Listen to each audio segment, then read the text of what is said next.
What is there to say about Battlefield 1? It is a great game which offers an encapsulating FPS experience and has renewed a large interest in an historical war setting within the FPS genre. It has sold both of its last two predecessors and currently maintains a strong active community, which could perhaps not be said for all of the popular FPS titles released at the end of 2016. It is for all of these reasons that it is probably the first core multiplayer title that I've taken a strong interest in some time.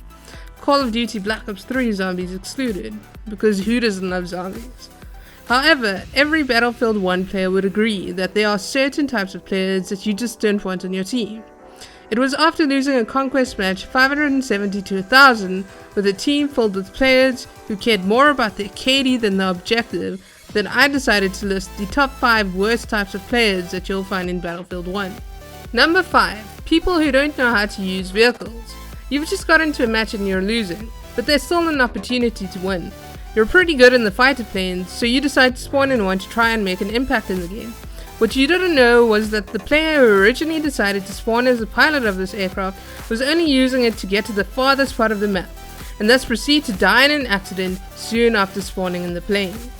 The vehicles in Battlefield 1, if used correctly, have the possibility of ensuring a team's victory.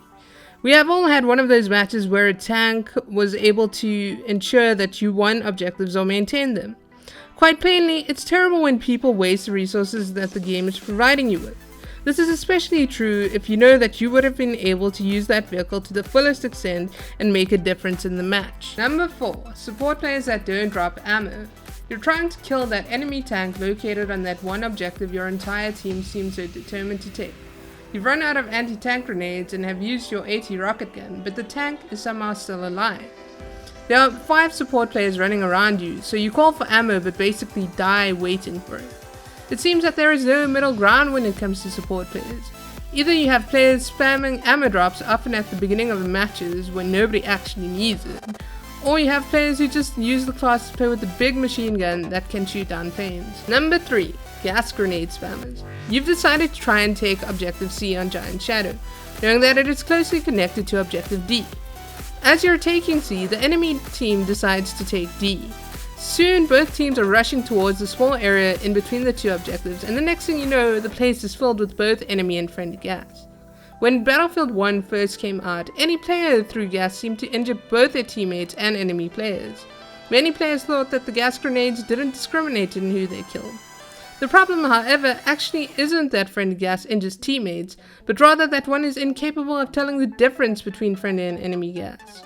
Meaning that sometimes you may waste time putting on your gas mask at critical moments, which could result in death. Number 2. Medics that don't revive.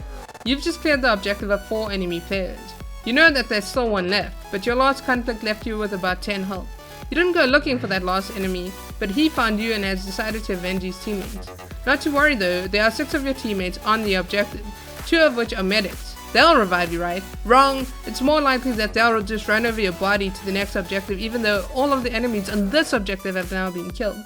Yes, the medic class probably has the best weapons in the game, but it has first aid kits and syringes too.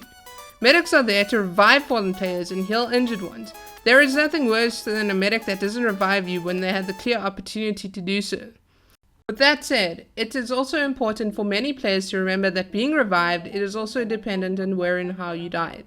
If there are 5 enemy players in the bunker you stupidly entered and a medic outside of it, it is somewhat understandable why this player doesn't want to revive you. It's a death trap for both players. Number 1. Poor squad leaders. You're about to respawn and see that one of your squad mates is taking an objective. You decide to spawn in on him. Next thing you know, your entire squad is on the objective.